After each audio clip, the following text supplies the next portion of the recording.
அனைவருக்கும் அன்பு வணக்கம். இன்னைக்கு ஒரு இன்ட்ரெஸ்டிங்கான டாபிக் வந்து லேர்ன் பண்ணிக்கலாம். அது என்னன்னா எத்திக்ஸ் அண்ட் மொராலிட்டில ஸ்டீரியோ டைப் அப்படின்னு சொல்லும். அதை நம்ம பார்க்கலாம். நம்மளை சுத்தி நிறைய பேரு ஸ்டீரியோ டைப் இந்த கைண்ட்ல வந்து நிறைய பேரை நம்ம பார்க்கலாம். ஃபர்ஸ்ட் ஸ்டீரியோ டைப்னா என்ன? அதாவது ஒருத்தவங்களுடைய தனிப்பட்ட திறமையை பார்க்காம அவங்க எந்த குரூப்பை சார்ந்தவங்க அப்படின்னு பார்த்து ஒரு முன்னாடியே ஒரு ஜட்ஜ்மெண்ட்டை சொன்னா அதுக்கு பேரு ஸ்டீரியோ டைப் அப்படின்னு நம்ம சொல்லுவோம். இதை பாருங்க, தமிழ்ல சொல்லியிருக்கேன். ஒருத்தவங்களுடைய தனிப்பட்ட திறமையை பார்க்காம அவ சார்ந்த குழுவை வச்சு முடிவு செஞ்சாங்கன்னா அதுக்கு பேரு ஸ்டீரியோ டைப். புரியுதுங்களா? இது என்னன்னு புரிஞ்சிருக்கும்னு நினைக்கிறேன். அதுக்கு முன்னாடி நான் ஒரு எக்ஸாம்பிள் சொல்றேன். ரொம்ப சிம்பிளா சொல்லலாம். இந்த ஸ்டீரியோ டைப்பே வந்து பாத்தீங்கன்னா 2 வகை இருக்கு. பாசிட்டிவ், நெகட்டிவ் அப்படின்னு நம்ம சொல்லுவோம். For example, all doctors are kind அப்படின்னு சொல்றாங்கன்னு வச்சுக்கங்க. எல்லா டாக்டர்ஸுமே ரொம்ப இரக்கம் உள்ளவங்க அப்படின்னு மீனிங். ஆனா எல்லா டாக்டர்ஸும் இங்க இரக்கமா தான் இருக்காங்களா? அப்படின்னா அது கேள்விக்குறிதான். அப்போ இந்த இடத்துல ஸ்டீரியோ டைப்னா என்ன அப்படின்னா, ஒருத்தவங்களுடைய தனிப்பட்ட திறமையெல்லாம் பார்க்க மாட்டாங்க. புரியுதுங்களா? ஆனா அவங்க சார்ந்த குழுவ வச்சு இவங்க இப்படிதான் அப்படின்னு சொல்லிட்டு ஜட்ஜ்மெண்ட் சொன்னாங்கன்னா அதுக்கு பேரு ஸ்டீரியோ டைப் அப்படின்னு நம்ம சொல்லுவோம். புரியுதுங்களா? பாசிட்டிவ்னா ஆல் டாக்டர்ஸ் ஆர் கைண்ட் அப்படின்னு சொல்லிட்டு இந்த இடத்துல ஒரு ஜெனரலைஸ்டா ஒரு பாசிட்டிவ் பிலீஃப் வந்து அவங்கள்ட்ட இருந்திருக்கு. அதனால எல்லா டாக்டர்ஸும் கைண்டுங்கிறாங்க. இதே நெகட்டிவ் அப்படின்னா என்ன மீனிங்னா, நெகட்டிவ் ஸ்டீரியோ டைப்னா எல்லா டீனேஜர்ஸும் இரஸ்பான்சிபிள். அதாவது இந்த டீனேஜ்ல இருக்கிறவங்க எல்லாருமே வந்து பாத்தீங்கன்னா இரஸ்பான்சிபிளா இருப்பாங்க.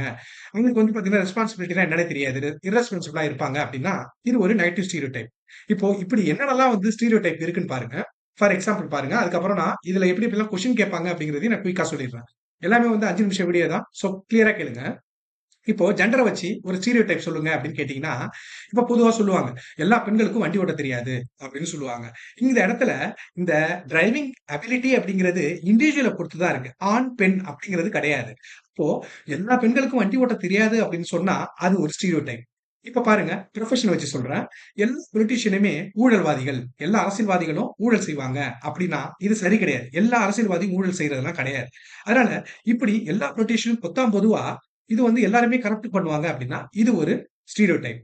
நெக்ஸ்ட் வயசை வச்சு சொல்றோம் அப்படின்னா old people cannot learn computer. அதாவது வயசானவங்கலாம் கம்ப்யூட்டரை லேர்ன் பண்ண முடியாது அப்படிங்கிறாங்கன்னா இது ஒரு ஸ்டீரியோடைப். ஏன்னா அப்ப வாரன் பஃபெட், பில் கேட்ஸ் இவங்களெல்லாம் நம்ம என்ன சொல்றது? அவங்களாம் வயசானவங்க தான். பட் அவங்களாம் ஒரு சாம்ராஜ்யத்தை உருவாக்கி வச்சிருக்காங்க. அப்போ வயசானவங்கன்னா கம்ப்யூட்டரை லேர்ன் பண்ண முடியாது அப்படின்னு ஒரு அபிப்பிராயம் இருக்குன்னா அதுக்கு பேரு ஒரு ஸ்டீரியோடைப் அப்படின்னு நம்ம சொல்லுவோம். இப்ப பாருங்களேன், எஜுகேஷனை வச்சு இப்ப எஜுகேஷனை வச்சு அப்படின்னா government school students are week in studies. அதாவது கவர்மெண்ட் ஸ்கூல்ல படிக்கிறவங்க ஸ்டடீஸ்ல வந்து ரொம்ப வீக்கா இருப்பாங்க அப்படின்னா இது நியாயம், இது சரியா, தப்பு, ரைட்டா? இது வந்து ஒரு ஸ்டீரியோ டைப்புக்கு எக்ஸாம்பிள். புரியுதுங்களா? அப்படி பாத்தீங்கன்னா இந்தியாவுல இஸ்ரோல தலைமை தலைவரா இருந்திருக்கிறாங்க. நிறைய டாக்டர்ஸ் இருக்காங்க, நிறைய என்ஜினியர்ஸ் இருக்காங்க கவர்மெண்ட் ஸ்கூல்ல படிச்சு.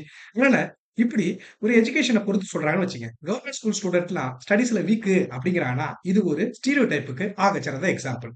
இப்போ இதுல எப்படி எப்படிலாம் கொஸ்டின் கேட்பாங்க அப்படின்னு பாத்தீங்கன்னா, இப்ப பாருங்க, இப்போ ஒரு ரெக்ரூட்டர் இருக்காரு. அதாவது ஒரு தேர்வு வந்து செலக்ட் பண்றவர், கேண்டிடேட்ட செலக்ட் பண்றவர் ஒருத்தர் இருக்காரு அப்படின்னா, அவர் நினைக்கிறாரு. அவருடைய பிலீஃப் இருக்கு. ஒரு ஜெனரலைஸ்டா அவர்ட்ட பிலீஃப் இருக்கு. என்ன நினைக்கிறாருன்னா, எல்லா பெண்களும் அன்சூட்டபிள் ஃபார் லீடர்ஷிப் பொசிஷன். அவங்களால லீடர்ஷிப்லாம் பண்ண முடியாது அப்படின்னு நினைக்கிறாரு.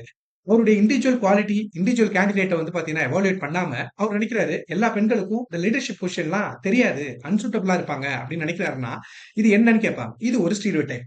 இப்போ ஒரு டீச்சர் நினைக்கிறாங்க. டீச்சர் என்ன நினைக்கிறாங்கன்னா, இந்த ரூரல் ஏரியா கிராமத்துல இருந்து வரவங்க எல்லாம் இங்கிலீஷ்ல வீக்கா இருப்பாங்க அப்படின்னு சொல்றாங்க. அப்படின்னா, அவங்கள டெஸ்ட் பண்றதுக்கு முன்னாடியே சொல்றாங்கன்னா, அது வந்து ஒரு ஸ்டீரியோடைப். இப்போ கொஸ்டின் கேட்பாங்க. An employer thinks all older employee cannot learn new software. இது வந்து என்ன அப்படின்னு கேட்பாங்க. இப்போ இதுல என்ன சொல்லியிருக்கேன் அப்படின்னா, வயசானவங்கன்னா அவங்களுக்கு நியூ சாஃப்ட்வேரை வந்து பாத்தீங்கன்னா, அவங்களுக்கு வந்து பாத்தீங்கன்னா லேர்ன் பண்ண கஷ்டமா இருக்கும். லேர்ன் பண்ண முடியாது அப்படிங்கிறாங்க. இது உண்மை கிடையாது. புரியுதுங்களா?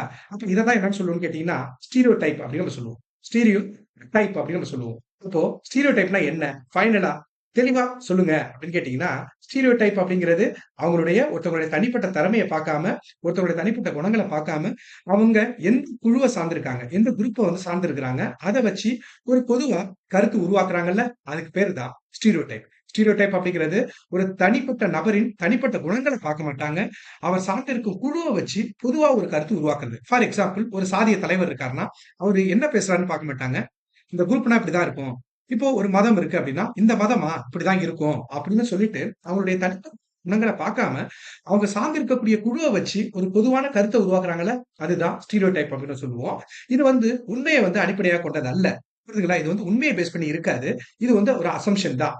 இப்போ முன்கூட்டியே அவங்க மனசுக்குள்ள இருக்கக்கூடிய எண்ணத்தின் அடிப்படையில, அவங்கள்ட்ட என்ன பிலீஃப் இருக்கோ, நம்பிக்கை இருக்கோ, அதன் அடிப்படையில வந்து இருக்கும். புரியுதுங்களா? அப்போ ஒருத்தவங்கள தனிப்பட்ட திறமைய பார்க்காம, அவங்க சார்ந்திருக்க குழுவ கூட வச்சு குரூப்ப வச்சு ஒரு கருத்த உருவாக்குனா அதுக்கு பேரு ஸ்டீரியோ டைப்.